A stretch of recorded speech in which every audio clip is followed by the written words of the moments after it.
Good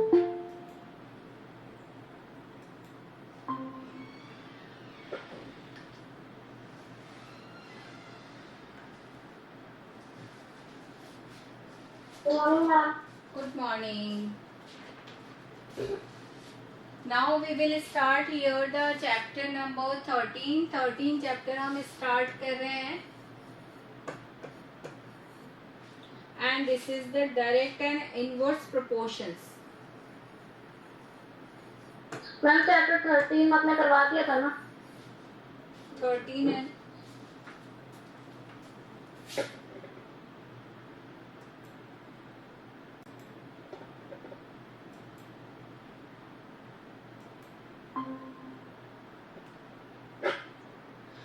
Yes. Now direct and inverse proportion.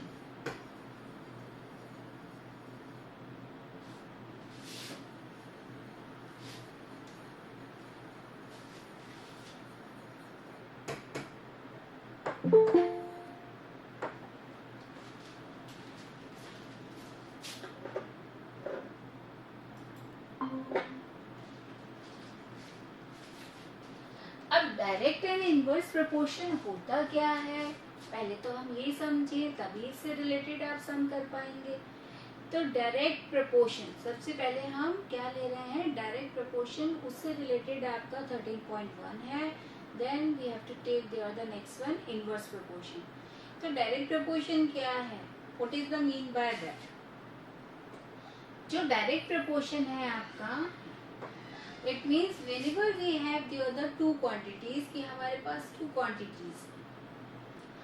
अब वो two quantities कैसी हैं, डिफरेंट है. अब हाँ मैम आप 13.1 चला रहे हो क्या? हाँ बेटा. Okay ma'am. Okay. Exercise number 13.1 we want to do here, but उससे पहले आपका एक्सप्लेनेशन हो जाए. भाई जो एक्सरसाइज आप करने वाले हैं उससे पहले आपको ये बता दिया जाए कि इसमें क्या फॉर्मूला आप यूज करेंगे, क्या होता है इसका मीन. तो वो इंट्रो करवा रहे हैं आपको पहले, ठीक है. तो डायरेक्ट प्रोपोर्शन का मतलब क्या है, whenever we have the other two quantities और दोनों ही क्वांटिटीज डिफरेंट है. अब डिफरेंट है तो भाई उनमें रिलेशन कैसे क्रिएट हो. तो हम ये कह रहे हैं कि यदि एक क्वांटिटीज इंक्रीज होती है और उसी की रिस्पेक्ट में सेकेंड क्वांटिटी भी क्या हो रही है, इंक्रीज हो रही है. तो यहाँ पर क्या हो रहा है कि भाई एक यदि इंक्रीज होता है तो दूसरा भी इंक्रीज हो रहा है, एक यदि डिक्रीज होगा तो दूसरा भी डिक्रीज हो रहा है. इट मीन्स दोनों का जो रिलेशन है वो सेम मैनर में चल रहा है. तो जहां पर इस टाइप से रिलेशन होता है टू क्वांटिटीज में, टू टर्म्स में, वहां हम यूज क्या करते हैं, डायरेक्ट प्रोपोर्शन. अब डायरेक्ट प्रोपोर्शन के लिए हमने यहाँ पर सेलेक्ट किए कि एक जो क्वांटिटी है उसे आपने x से शो किया और सेकेंड क्वांटिटी आपने शो किया है with the y, because we have here the proportion. तो प्रोपोर्शन का मतलब क्या होता है, रेशियो से रिलेटेड होता है. तो यहाँ पर हमारा जो डायरेक्ट प्रोपोर्शन है उसे हम किससे रिलेट करेंगे, विद द रेशियोज से बताएंगे. अब यदि दोनों क्वांटिटीज में यदि मुझे रेशियो लेना होगा तो रेशियो का मतलब हमने इससे पहले क्या बताया था, it means we have to do the divideation. Divide करना होता है हमें. It means we have there x upon y, कि x इज टू y का मतलब क्या हुआ, मीन क्या हुआ, x upon y. And if you will calculate this value, कि जब भी आप इस वैल्यू को कैलकुलेट करेंगे वो वैल्यू हमेशा आपके पास कैसा आएगा, that is equal to k. कि वो वैल्यू हमेशा कैसी होगी आपकी, k के इक्वल होगा. अब k क्या है, तो भाई आपको बहुत सारे रिलेशन इस तरीके से क्रिएट कर दिए जाए कि कुछ आपका दे दिया है डेज से रिलेटेड है, कुछ टाइम है आपका, और वहां पर आपको कॉम्बिनेशन इस टाइप से डिफरेंट दे दिया गया है और आपसे ये कहा जा रहा है बताइए कि क्या ये डायरेक्ट प्रोपोर्शन है या नहीं. तो आप क्या करेंगे, उन दोनों क्वांटिटीज के बिटवीन, उन दोनों टर्म्स के बिटवीन आप सबसे पहले क्या कैलकुलेट करेंगे, रेशो। और जब आपका वो रेशो कैलकुलेट हो जाएगा तो उसकी जो वैल्यू है वो सभी के लिए कैसी आनी चाहिए, इक्वल। तो इसका मतलब ये के क्या शो कर रहा है, ये शो कर रहा है कि जो भी आपका रिमेनिंग आंसर आफ्टर द डिवाइडेशन किसी भी क्वांटिटी के लिए, किसी भी टू टर्म्स के लिए आता है, वो हमेशा कैसा होना चाहिए, सेम होना चाहिए। और यदि वो सेम है तो हम कहते हैं वहां पर कि वो किसमें है, वो क्वांटिटीज आपकी क्या शो कर रही हैं, डायरेक्ट प्रपोर्शन, अदरवाइज नहीं करेंगी। ठीक है, तो एक सिंपल वर्जन था किसके लिए, डायरेक्ट प्रपोर्शन के लिए, कि whenever you have their only the two terms, कि केवल टू टर्म्स हो, दो क्वांटिटीज हो, उन दोनों में आपस में रिलेशन हमें क्रिएट करना है। तो रिलेशन हम किस तरीके से क्रिएट करते हैं, we are taking there the ratio between them. और जब भी हम उसका रेशो कैलकुलेट करेंगे तो वो अदर क्वांटिटीज के रेशो की क्या आना चाहिए, सेम आना चाहिए। और वो सेम आप किस वैल्यू से शो करते हो, दैट इज इक्वल टू के, उसे आप के से शो करते हो। इसमें सेकंड थिंग क्या है कि ये तो हमने सीख लिया भाई ये सेम आना चाहिए रेशो, तभी वो डायरेक्ट में होगा। और डायरेक्ट के लिए हमने ये भी सीख लिया है कि भाई जब एक टर्म इंक्रीज करेगा तो सेकंड भी क्या होगा, इंक्रीज होगा, उसी रेस्पेक्ट में इंक्रीज होगा। ठीक है, यदि वो डिक्रीज करता है तो वो क्या होगा, सेकंड भी डिक्रीज ही होता है, उसी रेस्पेक्ट में चलेगा। ये नहीं होगा कि एक इंक्रीज हो गया दूसरा डिक्रीज हो गया, सेम मैनर में वो होंगे। अब सेकेंड थिंग क्या था जो हम कह रहे हैं कि from this we are calculating there the other thing also, कि यदि हमें कुछ कैलकुलेट करना हो यहाँ पर एक्स और वाई में से या के में से, तो हम वो भी यहाँ पर कैलकुलेट कर सकते हैं। तो भाई उसके लिए अदर क्या था, then whenever we have there this type of relation we have to write this one like this one, x equal to, इसे आप ट्रांसपोज करवाएंगे, क्रॉस मल्टीप्लाई करवाएंगे, इट मीन्स के वाई। अब ये के वाई जो आपका ये इक्वेशन आपको शो हो रहा है, इसमें आपके पास जो वैल्यूज हैं वो वैल्यूज आपके पास क्या क्या है, x है, k है और y है। In this, whenever the two values are given to you, then easily we can calculate the third one. कि भाई इन 3 में से यदि 2 वैल्यूज मुझे पता होगा तो मैं यहाँ पर जो थर्ड वन अननोन आएगा उसे मैं इजीली कैलकुलेट कर लूंगी। तो ये वर्क हम किसके लिए कर रहे हैं, डायरेक्ट प्रपोर्शन के लिए। अब यहाँ पर तो हमने कहा ओनली 2 क्वांटिटीज के लिए हमारे पास रिलेशन है। If we have there the more one, कि जरूरी थोड़ा ना 2 ही हो सकती है, हो सकता है 4 भी हो। ठीक है, रिलेशन कैसे आएगा कि या तो 2 में आएगा या फिर मोर में क्या हो जाएंगी वो इससे डबल। तो हमने कहा कि जो सेकेंड रिलेशन है बिटवीन द क्या हो सकती है, 4 क्वांटिटीज भी हो सकता है। अब यदि 4 क्वांटिटीज का आपको रिलेशन वहां पर क्रिएट करना हो, then how to write them, किस तरीके से आप उसे लिखेंगे।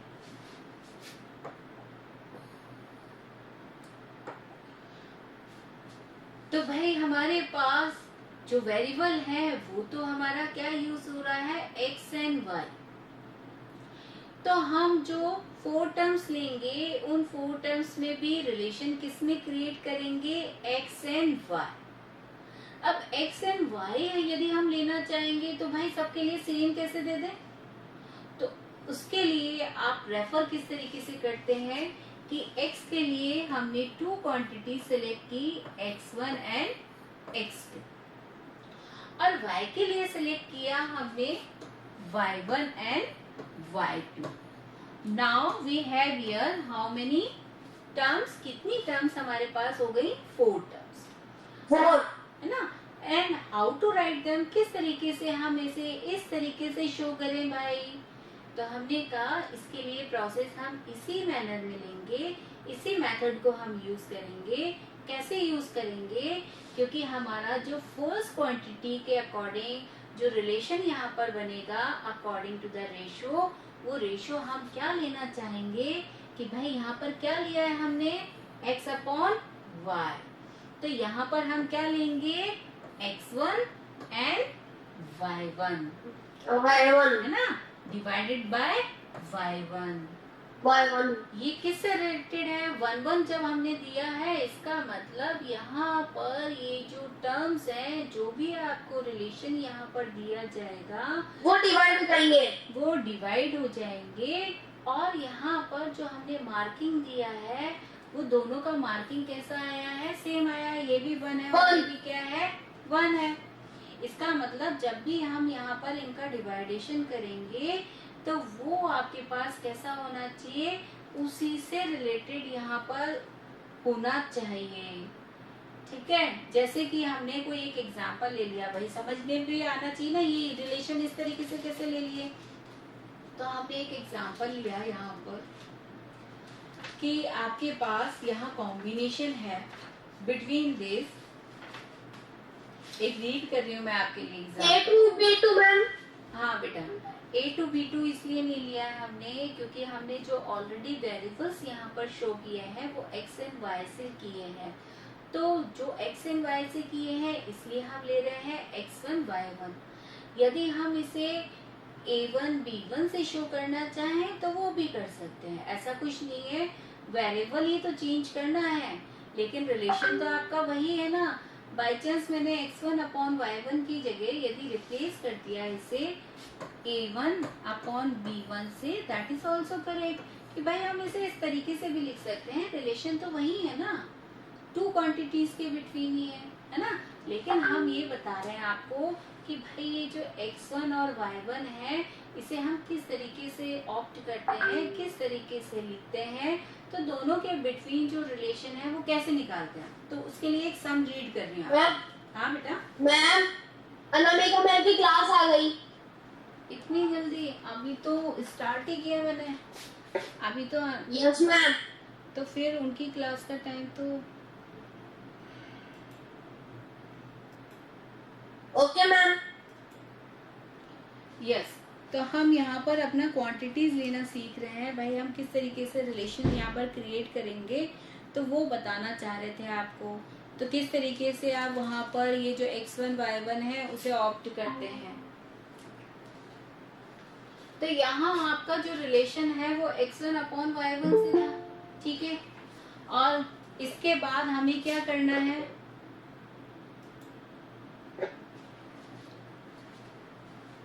कि x2 और y2 को भी ऑप्ट करना है। तो हमने कहा प्रपोर्शन साइन है। प्रपोर्शन का मतलब क्या होता है, पहले हम ये सीख लें। तो इसका मतलब क्या है, a is to b proportion to c is to d। अब जैसे कि हमने यहाँ पर रेफर किया है, तो प्रपोर्शन का मतलब क्या होता है, इक्वलिटी, कि वहां पर जो हम यहाँ पर साइड रिप्रेजेंट करने वाले हैं they are equal to each other. क्या रिलेशन, साइड में क्या रिलेशन देना चाहते हैं, तो किस तरीके से रिलेशन यहाँ पर क्रिएट होता है बिटवीन द प्रपोर्शन, कि ये जो a एंड d है they are the extreme terms. कि भाई यहाँ पर हमारे पास टर्म्स कितनी दिखाई दे रही हैं, 4।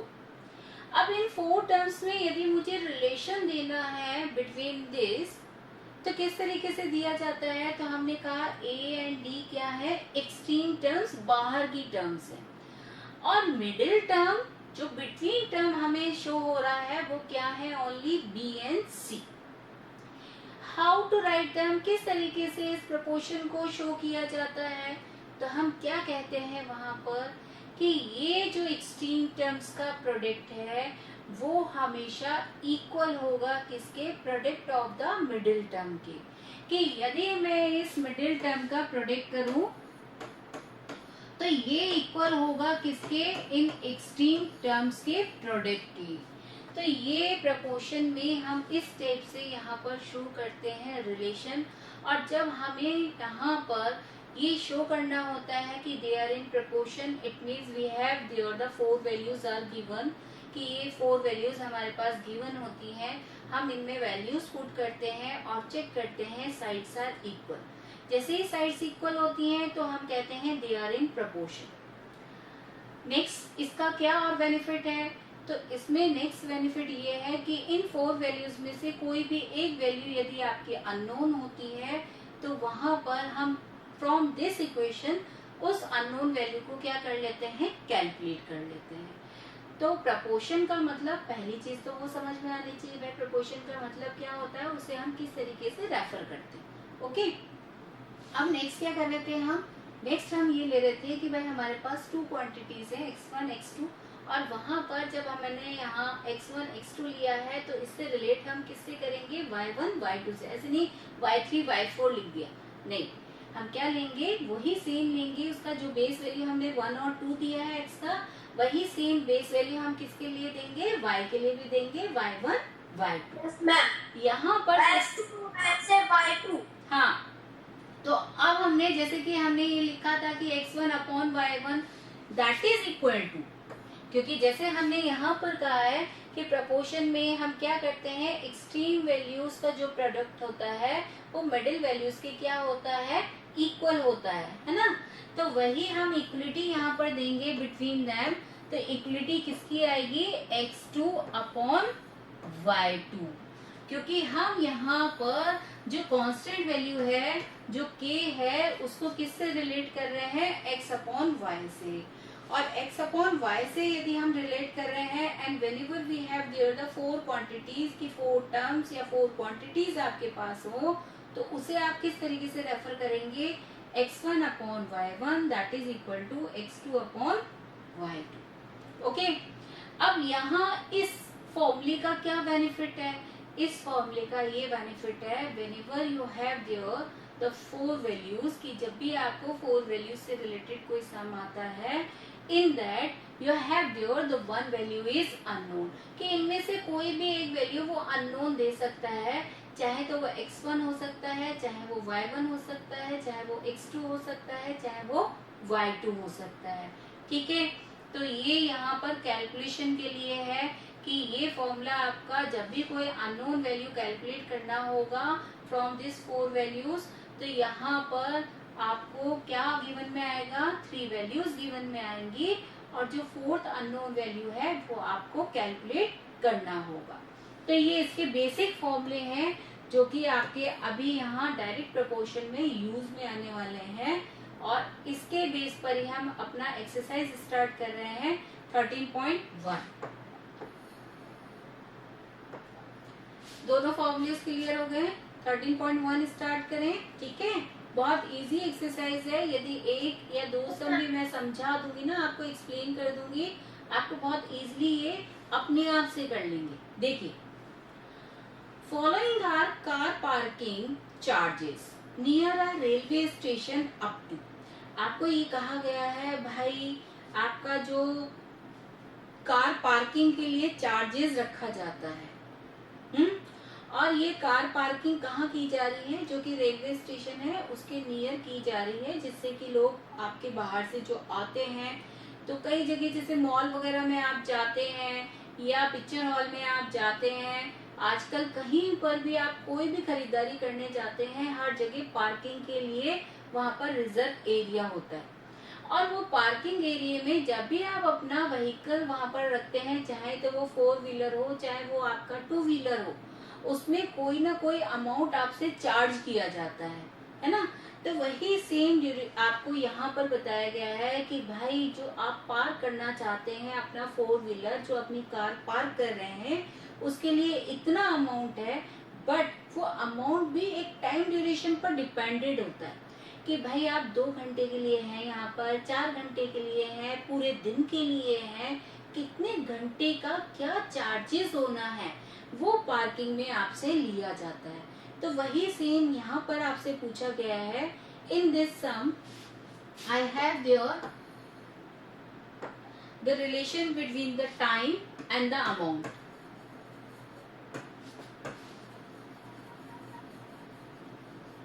और आपसे ये कहा जा रहा है कि जो टाइम ड्यूरेशन है वो आपका 4 आवर्स का है, इसके लिए अमाउंट लिया जा रहा है 60, 8 आवर्स का है तो इसके लिए अमाउंट लिया जा रहा है 100, यदि 12 आवर्स का है तो इसके लिए अमाउंट आपसे लिया जा रहा है 140, और यदि आपका 24 आवर्स का है तो इसके लिए अमाउंट लिया जा रहा है आपसे 180। आपको क्या करना है फर्स्ट सम में, we want to check here if the parking charges are in direct proportion to the parking time। वो कह रहा है कि आपको ये चेक करके बताना है कि ये जो पार्किंग चार्जेस लिए जा रहे हैं और ये जो पार्किंग टाइम आपको दिया गया है, ये जो आपको दिया गया है, क्या ये डायरेक्ट प्रोपोर्शन में है। तो हमने कहा इसको चेक करने के लिए हमारा फॉर्मूला है, और उस फॉर्मूले के लिए हम यूज करते हैं अपने variables x and y। It means we are representing this time with the x if and this amount represent by the y, कि इसे हमने अमाउंट को y से रिप्रेजेंट किया और टाइम को हमने x से रिप्रेजेंट किया, और हम यहाँ पर ये शो करना चाहते हैं they are in direct proportion. तो डायरेक्ट प्रोपोर्शन के लिए अभी अभी आप बच्चों ने क्या सीखा है कि जो इनका रेशो होता है, जब हम इन टू क्वांटिटीज को डिवाइड करते हैं, वो हमेशा क्या होनी चाहिए, कांस्टेंट वैल्यू होनी चाहिए। के वैल्यू वहां पर आपको बताया गया था। के का मतलब क्या है कि जितनी भी बार मैं इनके रेशोज कैलकुलेट करूंगी सेपरेटली, उन सभी की वैल्यूज क्या आनी चाहिए, सिमिलर आनी चाहिए। ठीक है, तो हम वहां पर अब कैलकुलेशन स्टार्ट करेंगे। तो हमने यहाँ पर अपना कैलकुलेशन स्टार्ट किया और यूज कर रहे हैं हम अपना format x upon Y that is equal to के।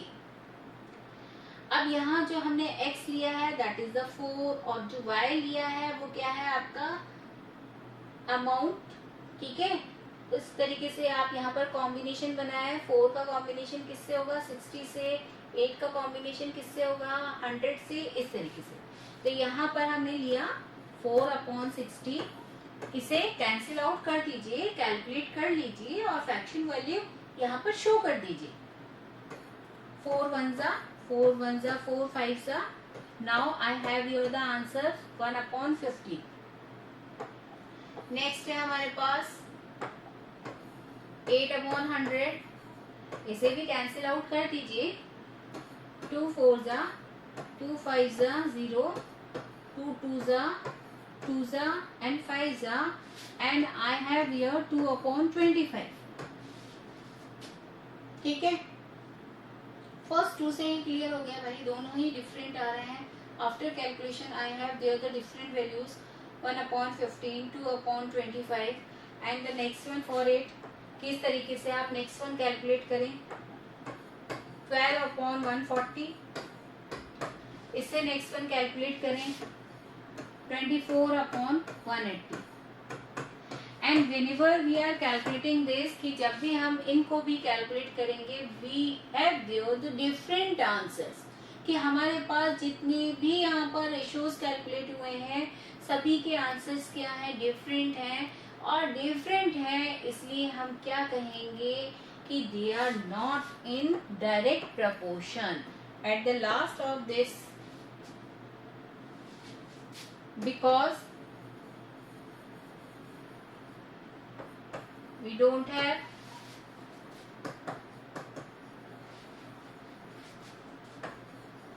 the similar ratios, so they are not in direct proportion।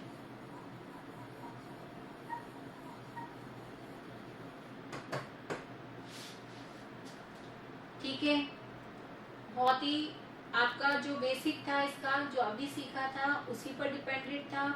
Clear है किस तरीके से करना है। ठीक है, चेकिंग करना आ गया सब बच्चों को, किस तरीके से चेकिंग करना है बेटा, ऑल ऑफ यू। ओके चलो अब देखिए इससे नेक्स्ट करेंगे हम, है ना। बहुत इजी एक्सरसाइज है, एक बार आप समझ जाएंगे ना किस तरीके से प्रोसेस है। देखो चेक करना कितना इजी था। अब यदि इसका जो भी आपका कैलकुलेशन वर्क होगा वो भी बहुत इजी। केवल फॉर्मूला बेस्ड है। अब mixture of paint, second sum है। A mixture of paint is prepared by mixing 1 part of red pigments with 8 parts of base। वो कह रहा है भाई पेंट का हम मिक्सचर बनाते हैं, उस मिक्सचर को बनाने के लिए आपने किस तरीके से उसे प्रिपेयर किया है कि आपने जो रेड पिगमेंट है उसका 1 पार्ट लिया और जो उसका बेस था उसके आपने कितने पार्ट्स लिए हैं, 8 पार्ट्स लिए हैं और उन दोनों का वो combination. In the following table find the parts of the base that need to be added. अब जो आपको यहाँ पर सम गिवन में आया है, we have given the table. इस टेबल में आपके पास जो पार्ट्स ऑफ रेड पिगमेंट है that is given to you, वो सारे आपको गिवन है, ठीक है। और जो नेक्स्ट है ब्लॉक आपका, उसमें क्या है आपके पास पार्ट्स ऑफ बेस। इसमें से फर्स्ट जो आपका पार्ट है बेस का वो आपको गिवन है और जो रिमेनिंग पार्ट्स हैं दे आर अननोन, वो सारे के सारे अननोन है, उन्हें आपको कैलकुलेट करना है। क्या बताना है वहां पर कि भाई जो आपके रेड पिगमेंट है उसमें बेस के कितने कितने पार्ट्स वहां पर मिक्स किए जाए जिससे कि आपका पेंट वहां पर प्रिपेयर हो जाए। तो किस तरीके से इसे सम को किया जाएगा, हमने रिलेशन सीख लिए हैं, तो वही रिलेशन हमें यहाँ पर यूज करने हैं और उन्हीं रिलेशंस को यूज करते हुए देखिए कितनी इजीली आपका क्या हो जाएगा, सम कंप्लीट हो जाएगा। ओके, यहाँ आपको बताया गया है पार्ट्स ऑफ रेड पिगमेंट और यहाँ आपको बताया गया है parts of base. In this I have there 1, 8, this one is 4 and blank, 7 blank, 12 blank and 20 blank। Next नहीं है, ठीक है। अब हम किस तरीके से कैलकुलेट करेंगे, तो भाई अभी हमने यहाँ पर एक मिक्स फॉर्मूला भी सीखा था। क्या फॉर्मूला सीखा था कि हमने यहाँ पर 4 क्वांटिटीज से रिलेटेड भी सीखा है कि जो फॉर्मूला आपके पास क्या कहता है, x1 upon y1 that is equal to x2 upon y। अभी सीखा था डायरेक्ट प्रोपोर्शन के लिए, कहाँ यूज हुआ है हमारे पास, इन द डायरेक्ट प्रोपोर्शन। अब डायरेक्ट प्रोपोर्शन में जो आपके पास क्वांटिटीज का रिलेशन यहाँ पर दिया गया है वो क्या है, आई have there the parts of red pigments and this one refer by the x, कि मैं यहाँ पर इसे सबसे पहले रेफर कर दूं जिससे कि मुझे कहीं पर कोई कंफ्यूजन ना हो। तो हमने कहा सबसे पहले हम इसे सपोजिंग में दे देते हैं, let the parts of red pigment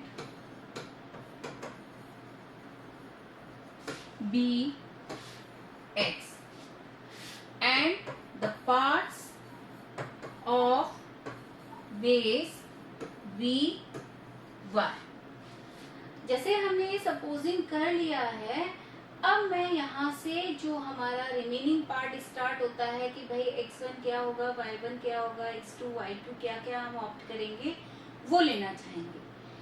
तो हमने कहा ये x है और ये क्या है आपका y। तो जो x की फर्स्ट वैल्यू है that will represent by the x1, उसे हम किससे रिप्रेजेंट करेंगे, x1 से। तो ये आपका क्या हो गया x1।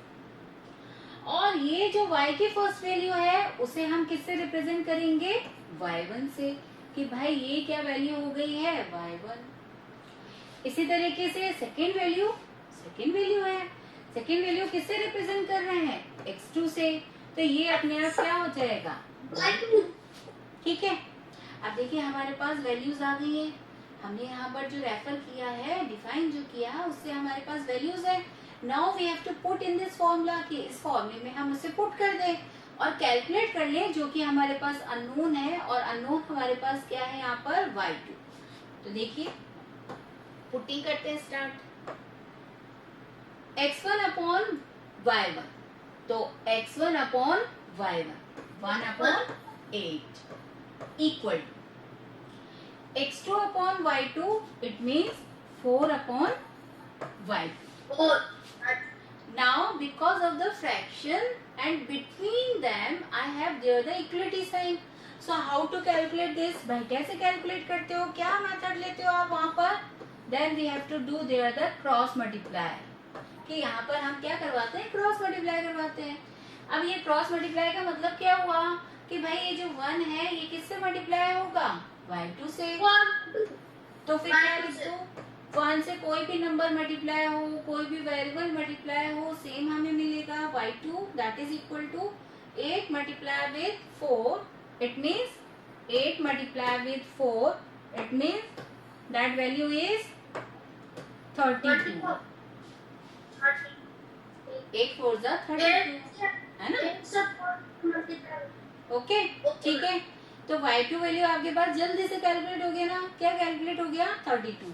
तो यहाँ पर हम जो हमारे पास फिलअप आया था उसमें हमने सबसे पहले ये वैल्यू लिखना चाहा. ये वैल्यू हमारे पास क्या आ गया, 32. इसी तरीके से हम नेक्स्ट वैल्यूज भी कैलकुलेट कर सकते हैं. अब आप है ना, आप समझ बाकी सबको कैसे कैलकुलेट करना है. हाँ तो लेकिन इसमें भी 2 मेथड हैं बेटा. क्या है कि हम यहाँ पर चाहे तो 1/8 से कैलकुलेट करें, जितनी भी कैलकुलेशन है आपकी अननोन फिगर्स की. ठीक है, जैसे कि 1/8 that is equal to 7 upon जो भी नेक्स्ट है. ठीक है, 1/8 that is equal to 12 upon unknown. ठीक. और यदि आप इससे नहीं करना चाहते तो भाई आप इससे भी कर सकते हैं. क्या लेकर कर सकते हैं कि 4/32 that is equal to 7 upon unknown. और ये जो अननोन आ जाए तो आप 7 upon this value that is equal to 12 upon unknown. Depend on you कि कैलकुलेशन के बहुत सारे मेथड होते हैं. कहा जाता है ना कि मैथ में किसी भी सम को करने का एक मेथड नहीं होता, होते हैं कई मेथड. लेकिन करेक्ट मेथड हम अपने स्कूल में यूज करते हैं. जो ट्रिकी मेथड होते हैं, जो ट्रिक्स होते हैं, वो कंपटीशन में यूज किए जाते हैं, है ना. तो इसलिए आपको अपना बेसिक ध्यान में रखते हुए करना है. दोनों ही तरीके मैंने आपको इसलिए एक्सप्लेन किए हैं कि चाहे तो 1/8 से रिमेनिंग कैलकुलेशन कर दीजिए, चाहे तो आप जो वैल्यूज आपके पास आते जा रहे हैं आप उनसे भी नेक्स्ट वैल्यू कैलकुलेट कर सकते हैं. ओके ठीक है ना. नेक्स्ट करें, अब कर लेंगे रिमेनिंग फिगर. ओके ठीक है. थर्ड देखिए, इसका थर्ड सम इन क्वेश्चन नंबर 2 अबव. अभी जो क्वेश्चन नंबर 2 लिखा था भाई इसे चलो कोई बात नहीं, देखते क्या करना. If one part of red pigments requires 75 ml of base. वो कह रहा है कि जो कि अभी अभी आपने सेकेंड नंबर किया था उसमें रेड पिगमेंट और बेस का कॉम्बिनेशन था. अब वो कह रहा है कि 1 part of red pigment में बेस कितना मिलाया जा रहा है, 75 ml. How much red pigment should we mix with 1800 ml of base. कि भाई अब आपको ये बताना है कि यदि आपके पास 1800 ml बेस हो तो उसमें कितना रेड पिगमेंट आप मिक्स करेंगे.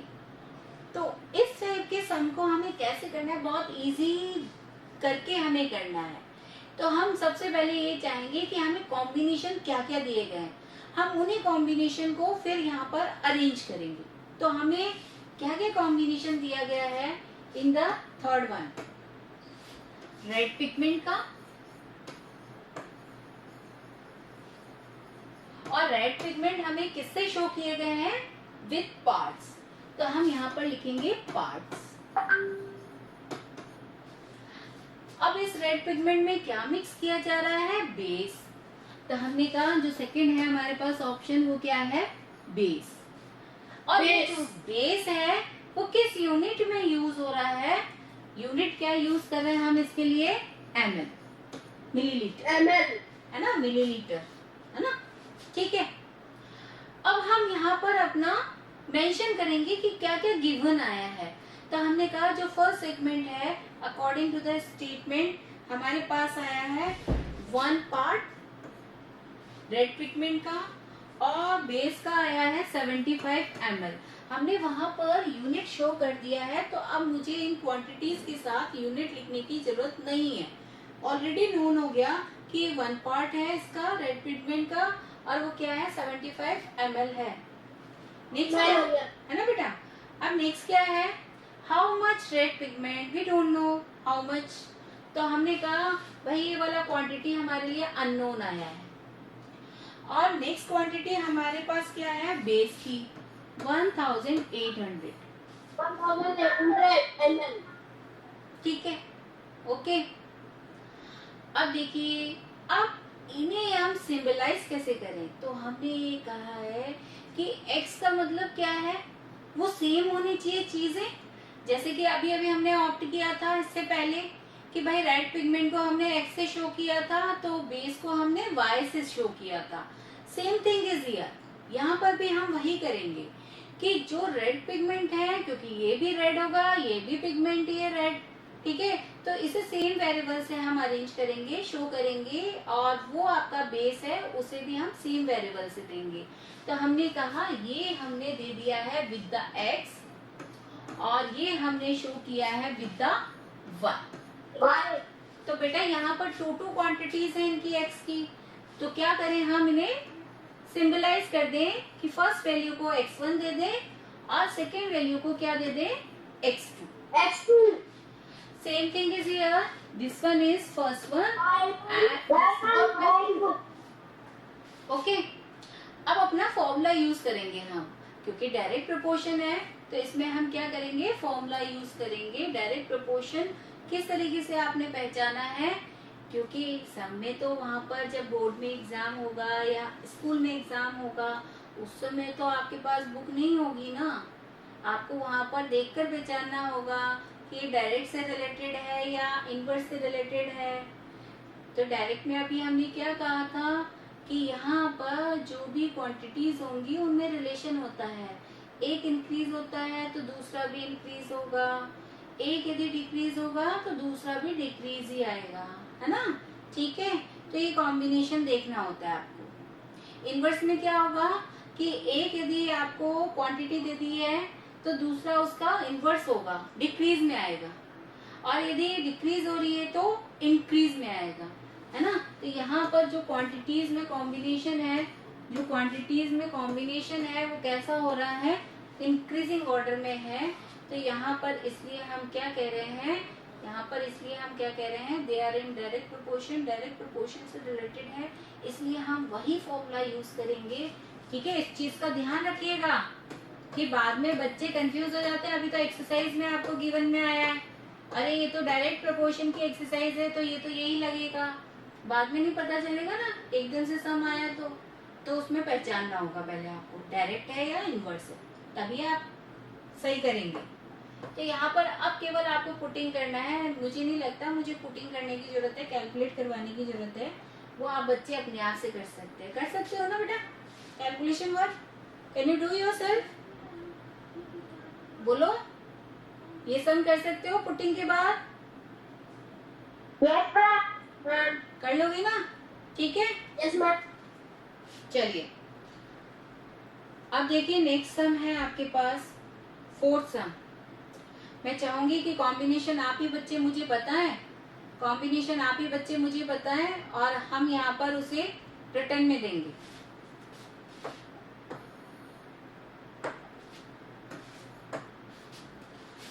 मैं रीड कर रही हूँ, एक्सप्लेन कर रही हूँ, बताना आप ही बच्चों को।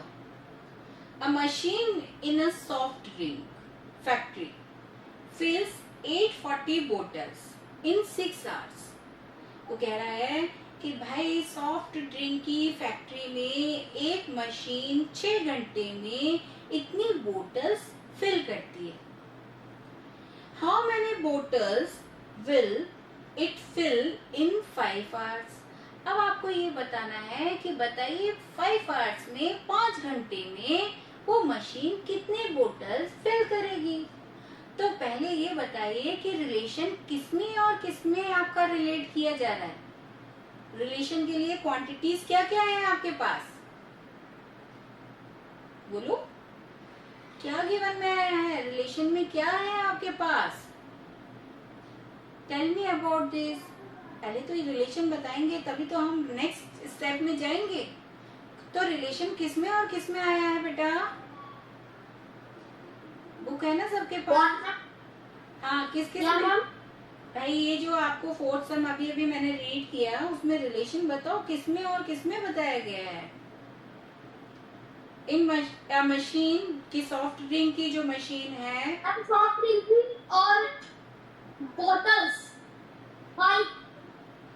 बॉटल्स में और सॉफ्ट ड्रिंक की।